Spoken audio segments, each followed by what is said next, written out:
I love the One Piece trading card game, and I love to spend money on this game efficiently. Buying singles for your deck has always been the most cost-effective way of building a deck, but in this challenge, we throw that all away. Each week, I use a budget of $30 to open sealed product in the hopes of adding new cards to our deck. But since we can only play cards in our color, any cards we can't use, we can trade away. And there are additional buffs locked behind certain challenges. Join me in my journey as I rise up to become the King of the Pirates. You're watching One Piece from Scratch. Welcome back, Pirates, to another episode of One Piece from Scratch. I said it in the last episode, but I really feel like I learned a lot against our game against Blackbeard last week in terms of what our deck was really lacking in, or more specifically, what our deck relied a little bit too much on, being our on-play effects. This week, I'm pretty confident that among the cards that we pulled and traded for, I found a select few cards that might crack this matchup. And of course, there are other strong leaders in the meta currently that I haven't ran into yet, thus have pretty much no matchup experience into. Hopefully we can run into stuff like Purple Luffy or Shanks to get some exposure, and just become a better, more well-rounded player. And one last thing before we get into the opening, don't forget that new bounties go up on episode 15, and I am taking viewer suggestions, so don't forget to leave some of your bounty ideas in the comment section below. Without further ado, let's hop right into the opening.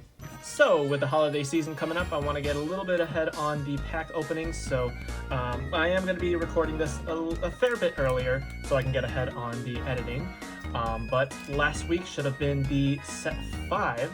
At $4.50 a piece, we have a $3 hangover from that episode into this episode, so $33 at $5.50 a pack does mean we have 6 more packs of PRB01. So again, I love opening this set. I feel like there's just a lot of goodies that come in this set. Always really excited to see what I'm going to get in that SR slot. So let's get started. Alright, we have Yonji, Ichiji, Thor, One-Legged Toy Soldier, Shirahoshi. Our rare is 3000 Worlds. Honestly, pretty cool. Very good blue card. And our rare is going to be the Sanji, the blocker Sanji with Trigger. Very good card.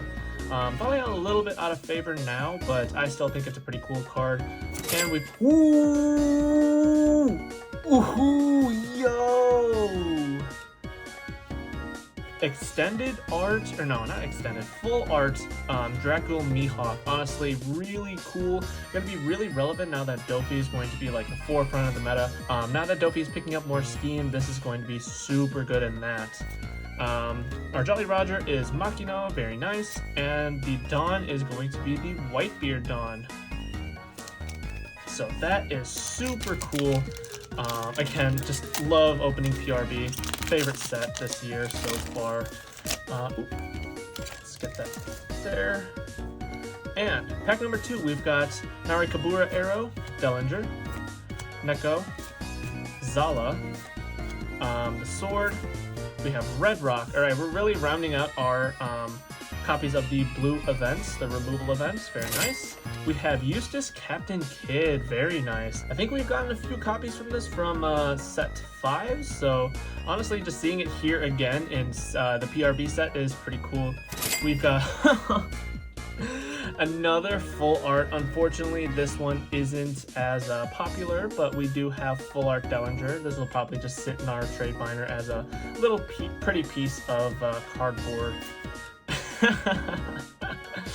Okay, this was the Dellinger pack. Did we also get a common Dellinger? Yeah, this was actually just almost every rarity of Dellinger outside of the alt art for it. So that was pretty funny. Cool. All right. Not that Dellinger's a crazy card anyways, but very interesting that we got that. And we do have the Magellan Dawn. I think we already do have one of the Magellan Dawn that we got from the starter deck openings, so we can match that or just, keep that in the trade binder, see if we can trade into some other prettier Dawn. We got the Mihawk. Oops, sorry. Blast Breath, Thor, Baby 5, Wiper, and our rare is Arlong. And we have Charlotte Cracker. Pretty cool card. I kind of hope that this card comes back. It's honestly a really cool card and just could be a huge comeback mechanic and a tempo swing if you are able to use the double attack on this card. So very nice. And we have a Narikabura Arrow in Jolly Roger as well as Ichiji. And ooh, whoa! we've got one of the foil Dawn for Sakazuki. Very nice, very nice. Look at the texturing on that. Yeah, you can see the outline on his fist. That is super cool. Very nice. Okay. Coming into pack 4. Yep. We've got... Oh, yeah. So this boa is in here. Very nice. So yeah, we could probably eventually make Queen if we get enough pieces for it, for like an off-meta. But we have Hancock, Shockwave, Roulette, the Billionfold World Tricholicosm. That's a hard word for me to say, apparently. I do like the premium selection alt art for that. That looks pretty cool. Sindri, Makino, and Houndblaze. Ooh! Secret Rare Yamato. Very nice. Definitely gone down a whole lot in price. I feel like the only thing that kept price on this thing was the fact that it was from set 1, but again, PRB, awesome set, bringing down the value on a lot of cards so they're more accessible. Very neat that we can finally get our hands on this. And we do have the Shirahoshi. Pack number 5 of PRB. What are we gonna get? Another copy of Duval. Card points: Ice Age, Khalifa, Nami, Niji, Doflamingo, 10 cost. Very nice card, very good card, very relevant card. And we've got the Giant Gavel. Honestly, pretty cool now that we've got a holo upgrade for this card for Nami players, of course. I am not one of them. But Jolly Roger, again, on events does look really good. And we've got Izo with a Queen Dawn shaking his butt, and the last pack of the opening. Of course, we could also use Ice Ages in Jolly Roger if we aren't going to be getting the alt arts. That is a little bit more accessible, so that would be pretty cool. We've got Veg, Queen, honestly, like, goated card to be in this set. I'm so happy for, Purple to be getting this in a more accessible reprint. We have Baby 5, Radical Beam, Suru, and our rare is Satori. Very nice. And Yamato, another Yamato. Very nice. We got one of these in the last time we opened PRB. And we got the green one. Very nice. Oh, speak of the devil, look at that. Look how beautiful that is with the Jolly Roger foiling on that. Gorgeous card. And we've got Yonji to finish off the cards with a Sabodon. Very nice. So overall, pretty good opening. We got some pretty relevant trade bait right here. And then, of course, if we ever want to switch things up for the off-meta event, we've got a few more things that are going to be helping out in that category as well. All right, let's get on to the deck list.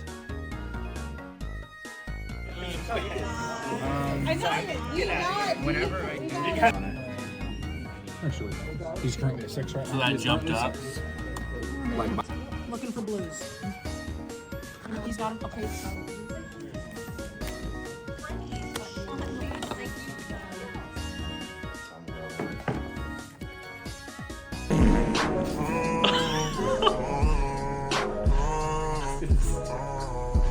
I'm leaving in this whole segment.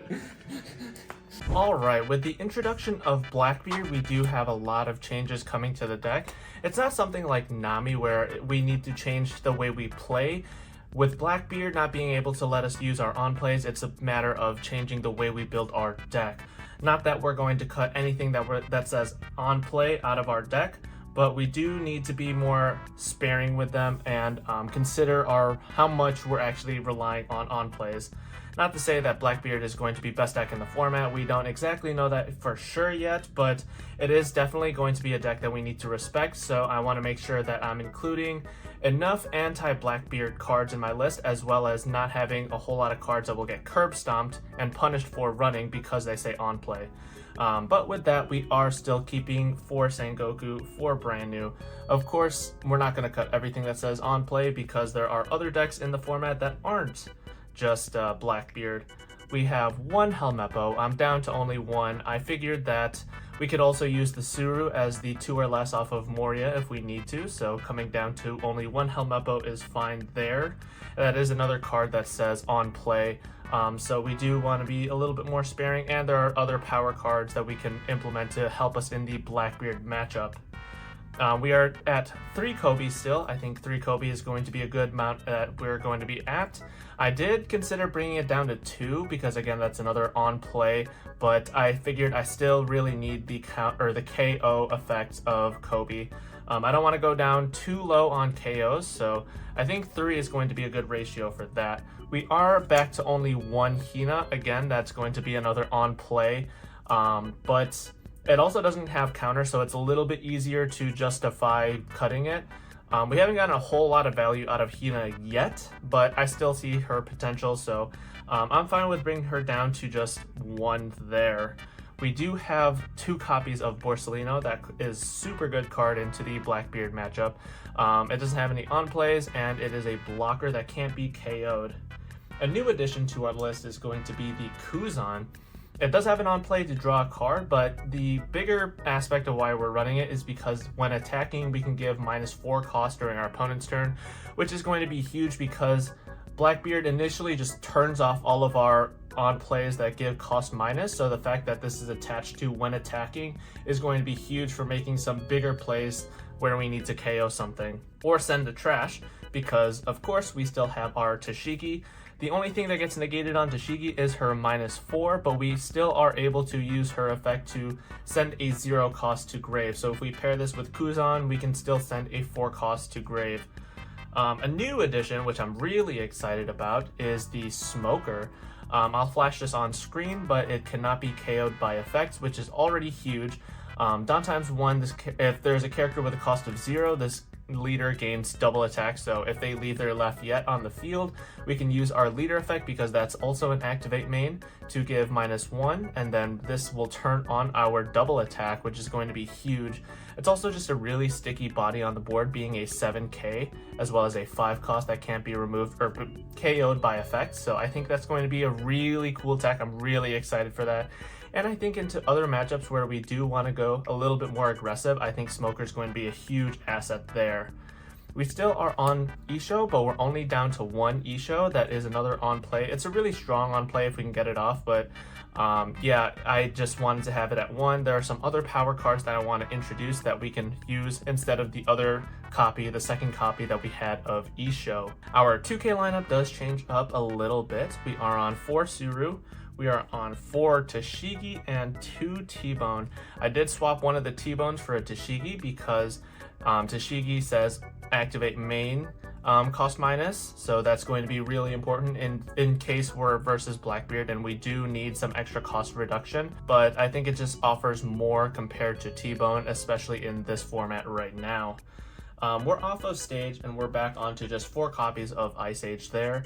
I think that there's not a whole lot of favorable math. I really tried to justify the stage, and I think stage is such a cool card. But in reality, I think the blanket -5 with the Ice Age is going to be a whole lot more impactful compared to seeing 1 stage. And then on to our non-Navy stuff. We are still on 4 Rebecca. That card is just way too good to be going down on any less than 4. Sabo. Only on 2 Jack, we cut that down to 3. We did get another alt art, which feels really nice. But we are down to only 2 Jack. I think that it's a good card, but I do want to introduce another power card, which we'll get to in a second. We still have 4 Gecko Moria, and we have 1 copy of Kaido. Now, Kaido's effect to send a 7 cost isn't really beneficial math-wise into Blackbeard, since we can't reach 10 with like our Smoker leader effect, or if we were still running stage, that would be 7, 8, 9, so that still doesn't hit the 10 cost Blackbeard, but Kaido paired with an Ice Age will be KOing the 10 cost Teach, which could come up. But I think the other good part about this is it's a high stated body that will KO something on play or activate main, and then it makes our opponent trash a card, so that's 1 less resource or 1 less turn that Blackbeard has to be able to negate our on plays. So this is going to be the list. I feel a whole lot more confident after actually getting a game versus Blackbeard, seeing how it does, seeing how reliant we were on a lot of our on plays, and now tailoring some extra stuff, some extra text to be able to go against Blackbeard. Time to play the game! So, coming into round 1, it is versus Josh the Younger. We do make the distinction at the card shop because my name is also Josh, so I am Josh the Older. So Josh the Younger is piloting the blue Doflamingo this week. A couple quick notes about this locals. I did take a week off, so I was a little bit rusty when it came to this tournament, but no Johns, we're just going to learn from our mistakes, and hopefully when I comment over my mistakes that'll be more ingrained into my brain. And number 2, this was recorded on New Year's Eve, so some people had plans, not a whole lot of people popped out, so it was a little bit faster of a locals this week. We have gone against a blue Doflamingo many a times in our career so far, but I'm still not too sure whether or not we should be solely relying on our cost-based removal to be removing his body, since they're pretty low to the ground anyways, they're usually at the 4 cost range, or if we should be swinging into his bodies with some of our board, but I am going to be striking a little bit of a balance of that between swinging and removing this game. A few notes about swinging into characters that's going to be relevant in just a second here. If you are going to be protecting a character, so I swung in with my Tashigi, he protects it with a 2k, you better be prepared to also give counter to the rest of the swings that could be coming at it. Otherwise, in that scenario, he gave me a 2k counter and then he didn't capitalize by keeping that body on board and then just let it die. So overall, if he just let it go down on that first swing, he would have been able to save 1k counter in hand. That swing might have been going into life, but that would have been a different decision there. So obviously that's not like an absolute rule of the game, but that's just something to consider. How many cards am I going to use to counter out of attacks versus should I just let it die here and then save the counter in hand? Jack on my turn does feel really good, since the leader effect plus Jack will be able to clear 4s on his side of the field, so not only are we going to get card draw, but we are going to keep pace with how much he is going to be spamming the board. And then I do play the Gecko Moria here, Rebecca, and to Kobe. I didn't grab anything off the 2 slot since I didn't think I really needed anything. That Kobe was all I needed, but then coming back to his turn, he is going to be gym-based spamming. Oh my gosh. But that does mean that he does not have the extra Dawn to be dedicating to get something off the top of his deck. But that is still a whole lot of pressure that we're staring down, and all of it is face up, so we can't be swinging into it. So I'm going to start using some of my bodies to swing in and try and get some counter out of hand. And honestly, I am seeing a lot of cards out of hand, and he is taking a whole bunch of life, and it does get to the point where I'm just like, ooh, you know what? Maybe I do go for game. I've got a whole lot of Dawn left, and I could use it on the Jack, but I got really tweaked out. He told me after the game that had I just swung in with all the Dawn on my Jack, I would have actually been able to clear his life and gotten game. He told me after the fact that if I did just attach all my Dawn to my Jack, swing into his life, I actually would have gotten it there, and in retrospect, I really should have just taken that option. There's no way that he would have had that many 2k cards in his hand, especially since he's been giving me some throughout the game. Think about when can I go for game versus when should I just stall it out a little bit more for a more guaranteed game, but coming back to my turn, the next turn, I do have game here, so that's GG. Coming into round 2, and this versus Red Shanks, piloted by Max. This is the first time we've gone against Red Shanks, so I'm kind of excited to see what we can do against this leader. And hey, look at that, that is the leader that we pulled and traded to him. Admittedly, I don't know a whole lot about the Shanks strategy. I do know that they have that 10 cost Shanks that he just added to hand, which will lower all of our characters by 1k power, and it does have Rush, so I am at least aware of that threat. Past that, I'm not really too sure of what every card does, and I do read a whole lot of his cards as he searches them and plays them out. I haven't even been looking into like some of the sample Shanks lists either, so I don't even know if like Goldie Roger, the new 10 drop, is something that I should be worried about, but those 2 items are something that I have in mind, the 10 cost Shanks as well as the 10 cost Goldie Roger. So initially I'm thinking that in order to keep pace with my opponent that I might have to amp up the speed of the fight a little bit, so I am going to drop the 5 cost Smoker here, and I think that's going to be a really fun, unique card to be playing here. So not only is that Smoker going to be pretty much immune to any of the KO removal effects that Shanks is going to have, but that does mean that they have to be swinging into it, and it's a 7k body, so unless they use some sort of power reduction, it's going to be a pretty sticky body, and of course the main draw to that is going to be the fact that it gets double attack when there is a 0 cost on the field or less. Or no, not or less, it caps out at 0. If there is a 0 cost on the field. And here's a little bit of a confusing play because stuff got a little bit out of order, but he uses the in-archetype Gordon, Raise Max, whatever you want to call it, onto my Smoker, and then uses Silver's Rayleigh to lower the Smoker again, and then the brand new KO the brand new, then Ben Beckman swings into the Smoker, so that's exactly what happened there. So now I'm on my 10 Dawn turn, and I'm looking over at his side of the field, and he's going to be on his 10 Dawn turn. He did give me 2 2k counters, and I was like, oh, okay, yeah, that means he probably doesn't have a whole lot of counter in hand. but looking back at it now, it's definitely so he doesn't get hit with an E-Show. And unfortunately for me, he does not drop the 10 cost Shanks. I was really prepared to be able to respond to a 10 cost Shanks, but instead he uses little Silver's Rayleigh to lower my Kaido and then pop one of my Sengoku. So that Silver's Rayleigh effect is going to last throughout my turn, so he's going to be a little bit more squishy. I don't exactly want to be swinging with him since he is going to not provide a whole lot of attack value on that turn, so I do just keep him standing for that turn. But then again, maybe I should have swung with it, because we could have gone 6 with the Kaido, attach 1 Don to our leader, target the Uta, swing 7 with our leader, and then still play the Rebecca into Sabo to have 2 bodies to be able to protect that Kaido. Just put a little bit more pressure on so that we don't have to go through as much trying to clear his life, but we'll never know, we'll never know. So unfortunately I did swing in, forgetting that one of his blockers will be able to KO something on my side of the field, which was going to be that Sabo. I think I did need that body to stick to be able to at least push through a little bit of his board, trying to get through that last life. So that might have been the misplay that cost me the game, but now he is going to use an effect to make that my blocker cannot block. He's going to swing with his leader, swing with the Rayleigh, and that is GG's. Coming into round 3, it is versus Cody, and he is playing the Red Zoro. Red Zoro is actually the first deck I've ever played in One Piece, so it's very nostalgic for me. Typically, Zoro likes to lean into either the Zoo package with the Chopper and all the Alabasta stuff, or it likes to lean into the Straw Hats. I think this version's a little bit more into the Straw Hats, but there's a lot of very unique picks, especially this Nami. This Nami here is one of my favorite cards in the game, actually. It lets you reattach a Rested Dawn to one of your leader or characters, so I think that card is honestly really cool. Even if it's not like the greatest card that sees a whole lot of play, I think it is pretty cool. So Red's doing what Red wants to do. They want to be playing a whole lot of bodies really fast and then rushing down the life. And for me, I don't have a whole lot of a board established, so I'm going to try and slow down his game plan, trying to swing into board as much as I can, trying to use all of my removal onto his board as I can, and not advance a whole lot of those life cards to hand. I keep on making the same mistake throughout the locals tournament, but I'm going to point it out in this instance. So during the last turn, I used Smoker's Leader effect to give -1 to something, and then I used Tashigi's on play to give -4, and then her activate main to send something to trash, where I should have used Tashigi's on play to give -4, then Smoker's effect to give -1, and then since there's now a 0 cost being the Rush Luffy from the last turn, he'll gain an extra 1k power, and then Tashigi's effect to send to trash.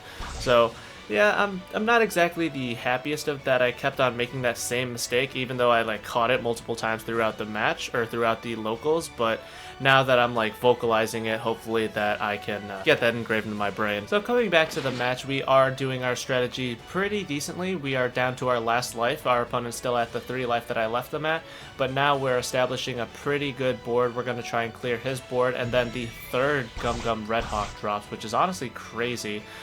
We do play the Moria to get a blocker on the field, and then we see the Goldie Roger here. Unfortunately for Zoro, one of us has to be at 0 life in order for his ability to threaten not being able to block to be active, but we are still at 1 life, so I guess it's really good that I came into that turn at 1 life, but that's something I have to be really careful of into red decks. And I did commit a lot of Dawn into that Gekkomore to be able to swing into that Goldie Roger, because I really do not want to have to deal with that during the turn after. So our opponent is going to use Brook to attach 2 Dawn and then swing 9 into Tashigi. I'm going to let that go, and he's going to hold 6 Dawn active, which could threaten a whole lot of Rad Beam since he is now at 0 life, but he cannot stop the onslaught of Jack, and that is GG. Pudding. Kid. Or kids, or killers, the purple from set 6. Oh geez, I can't open for... That guy. Yeah, I can't remember his actual name. That's not a pudding. See what a red back looks like? Not that. Still probably not there. Oh, I think there was something in there. Not bad. What was it? A snake. Oh. So we ended the day at 2-1, pushing our overall record to 30-18. No Blackbeard today, which was what I tailored a lot of my picks to specifically, but I did like how our new cards performed in some other matchups. I felt like that 5-cost Smoker really helped keep pace with Shanks, as well as that extra copy of Jack plays really well into Dofi, since pairing it with Leader Effect will still evaporate a 4-cost. The format is still rather new, so we still have a whole lot of room to experiment and learn the new matchups, and hopefully next episode we can settle our score with Blackbeard.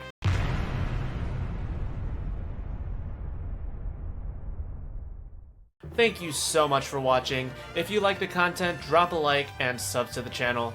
The more subscribers we get, the closer we inch to the big sub bounty. And speaking of bounties, don't forget to leave a comment suggesting your new bounty. New waves of bounties drop every 5 episodes. And while you're down there, let me know your thoughts on today's episode. Until next time, drink your water, pass out love, hugs, kisses, mwah.